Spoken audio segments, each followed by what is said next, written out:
mengikuti presentasi dari Bung Najib dan juga Bung Rumadi mengenai seputar Muktamar Muhammadiyah dan NU, terutama isu yang lagi hot, yaitu Islam Nusantara dan Islam berkemajuan. Tinggal memang jika isu ini memang ingin diseriusi, adalah bagaimana dia benar-benar dirumuskan menjadi platform yang benar-benar strategis. Karena ini akan mengambil energi yang banyak, platform yang benar-benar bisa membawa Indonesia dan juga dunia muslim masuk ke peradaban modern. Nah, saya mulai dengan data. Jadi ini data riset dari terbaru ya, dari Economist Intelligence Unit di tahun 2014. Dia meriset 167 negara, termasuk 49 negara muslim. Dia mengukur yang disebut demokrasi indeks. Ada 60 indikator di sana, dan nanti semua negara itu dia ranking, dibuat klasifikasi, termasuk di 49 negara muslim itu. Nah, dia buat 4 kategori, bahwa ada negara yang disebut full demokrasi. Ini negara yang sudah terkonsolidasi demokrasinya itu. Di bawah itu negara yang disebut sama dia itu flawed demokrasi, demokrasi yang masih belum matang, masih transisi. Nah, di bawahnya lagi rejim yang bercampur, ya, yang belum demokrasi tapi juga tidak otoriter, ya. Di bawahnya lagi rejim otoriter. Jadi 4 kategori dari 60 indikator itu menjadi 4 kategori: negara full demokrasi, yang transisi, yang beragam rejimnya, dan terakhir negara otoriter. Nah, yang menarik, dari 49 negara muslim itu, tak satu pun negara muslim itu yang ada di klasifikasi full demokrasi. Tak satu pun, ya. Termasuk Indonesia. Dari 49 negara itu. Bahkan di bawahnya lagi, flawed demokrasi, hanya 3 dari 49 negara muslim yang masuk ke sana. Yaitu Indonesia, Malaysia, dan Senegal. Jadi hanya 3 dari 49, berarti hanya 5% dari negara muslim itu masuk ke tataran demokrasi yang masih belum sempurna. Sisanya itu negara muslim, lebih dari 90% adalah wilayah yang tidak demokratis. Jadi kita lihat, di dunia muslim sekarang ini 90% lebih belum masuk ke peradaban demokrasi. Nah, mustahil sebuah wilayah menjadi modern jika sistem politiknya tidak demokratis. Nah, karena itulah ya, ini penting untuk direview ya. Temuan kedua mengenai siapa saja yang masuk ke dalam negara-negara yang disebut dia itu full demokrasi. Dan ternyata tidak semuanya negara barat. Tidak semuanya negara yang harus punya kultur liberal. Masuk juga di sana negara-negara yang punya budaya Asia seperti Korea Selatan, ya, Jepang, ya. Juga negara yang budaya Amerika Tengah seperti Costa Rica, ya. Juga negara yang bahkan Afrika seperti di sini negara Mauritius. Ya. Jadi ternyata untuk menjadi negara yang full demokrasi itu tidak harus kultur liberal barat. Bisa negara Asia, budaya Asia, budaya Amerika Tengah, bahkan budaya Afrika. Ya. Yang tak ada hanya budaya yang dipengaruhi nilai-nilai Islam. Ya. Itu temuan kedua tuh. Ya. Nah, temuan ketiga, sungguh pun negara-negara Muslim itu sangat rendah posisinya, tapi tetap teratas adalah Indonesia. Ya. Jadi Indonesia dibanding semua negara lain itu menjadi wakil teratas jika diukur dari demokrasi indeks. Ya.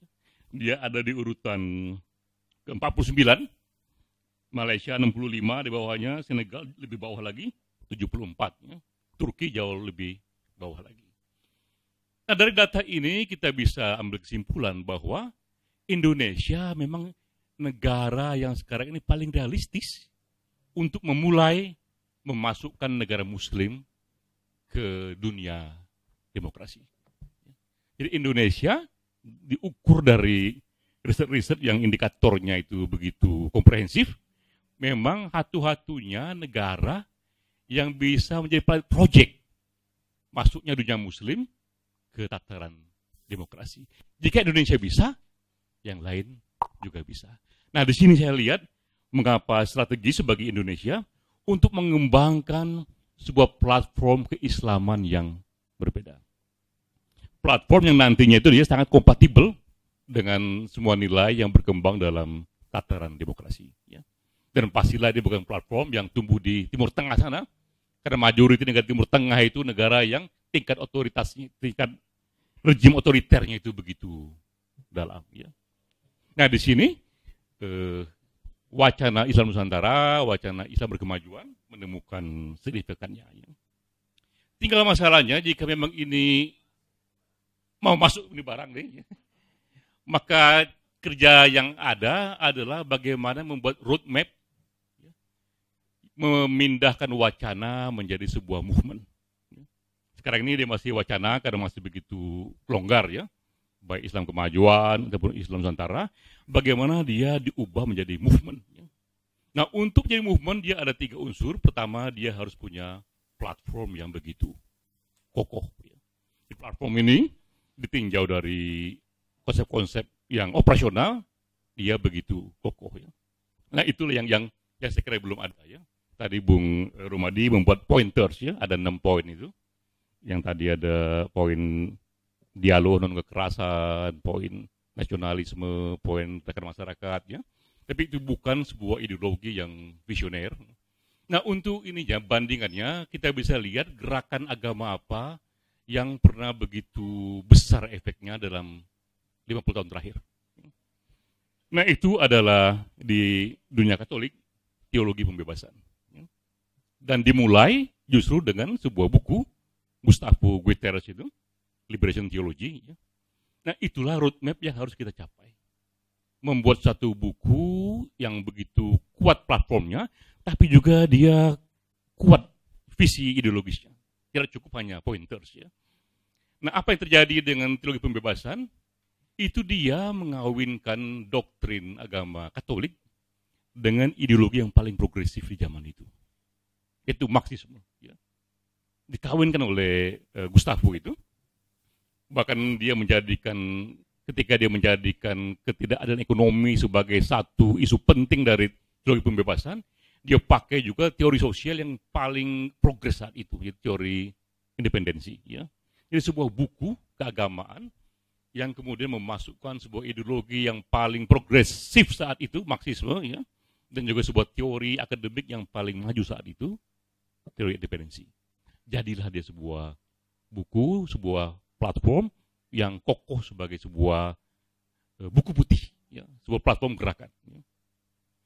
Nah, disitulah saya kira harus dimulai mengubah wacana baik Islam kemajuan ataupun Islam Nusantara ini menjadi platform itu. Cuma masalahnya Marxisme sudah bangkrut, ya. Teori independensi ya juga sudah bangkrut, ya. Dan yang paling mungkin sekarang ini diambil sebagai satu sinergi ideologis bagi Islam Nusantara adalah ideologi hak asasi, ya, ideologi demokrasi. Ya. Dan karena ini ada Nusantaranya, termasuk juga pastilah ideologi Pancasila. Ya. Jadi menurut saya bagus di situ dieksplor. Ya. Seperti tadi dibuat oleh Bung Rumadi, dari pointers itu dia lebih dieksplor lagi bagaimana mensinergikan ini doktrin Islam dengan Pancasila, dengan demokrasi, dengan hak asasi. Bahkan tadi di poinnya Bung Rumadi, demokrasi gak masuk gitu, ya. Mestinya poin yang betul demokrasi, karena itulah politik modern yang menandakan pada modernitasnya itu, ya. Ya, tapi ya bukan politik demokrasinya itu, ya. Harus appreciate ini jadi, ya.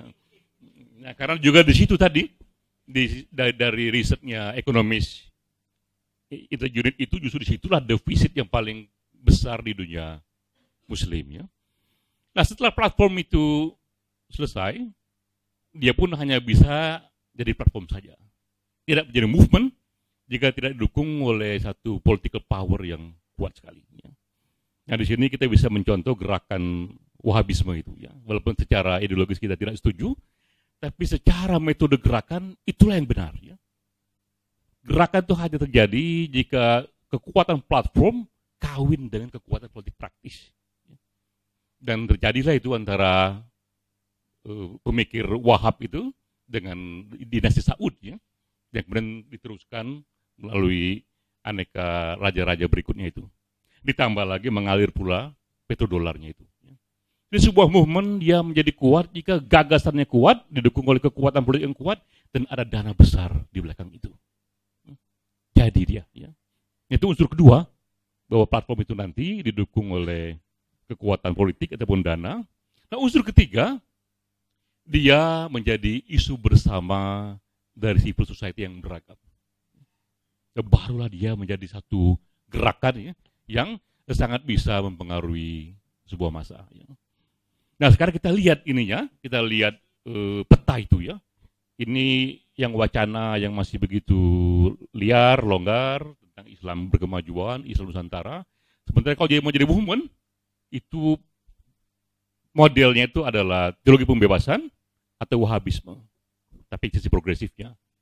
Berarti masih begitu panjang roadmap-nya itu. Dia jadi platform dulu, dan kedua itu mencari partner politik yang kuat di pemerintahan, ya.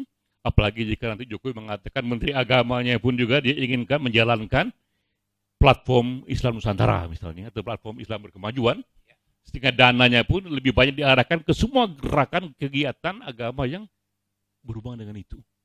Jadi itu barang itu, ya. Lewat Obama itu. Lewat Obama itu.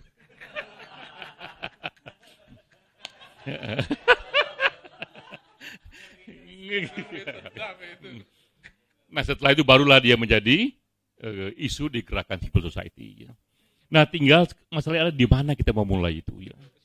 Saya sering bicara dengan teman-teman di banyak kesempatan bahwa generasi kita ini harusnya mempunyai satu monumen yang besar, ya, yang melampaui generasi Cak Nur, melampaui generasi Gus Dur, karena kita ini di era di mana teknologi sudah sedemikian powerful untuk membantu individu, ya. Jika tidak muncul satu monumen yang kuat, pasti ada yang salah dengan kita ini. Apakah leadership di antara kita, ya, ataukah satu kolektif movement yang tidak muncul, ya. Nah, momen yang ada sekarang ini adalah ini. Ada Islam Nusantara, ya, yang secara label legitimasi udah kuat sekali. Didukung oleh NU, didukung oleh Presiden. Cuma ini botol yang kosong. Nah, karena itulah momen bagi kita untuk masuk. Kita yang belajar politik, yang belajar gerakan, ngerti kok kalau kita mau jadi movement, tinggal kita isi satu platform yang kuat sekali, kita kawinkan dengan satu ideologi yang paling progresif saat ini, ya. Jadi saya bayangkan pada waktunya ini, saya tidak tahu apakah itu tepat apa tidak, dia harus menjadi teologi Islam Nusantara, ya. Teologi Islam berkemajuan, ya. Di mana di dalamnya itu ada satu perkawinan doktriner antara doktrin Islam dengan prinsip-prinsip dasar dari hak asasi manusia. Nah, ini yang saya kira berharga untuk dikerjakan, ya. Jadi teman-teman NU terus lakukan ini. Coba teman-teman civil society juga merumuskan juga sesuatu di sana. Jika nanti ternyata bisa nyambung, itu bagus, ya. Tapi jika tidak bisa nyambung, kita anggap aja ini sebuah spektrum. Jadi pada akhirnya Islam Nusantara pun jadi sebuah spektrum. Ada yang dirumuskan oleh NU dengan keterbatasannya, yang juga ternyata anti pada ideologi liberal, ya.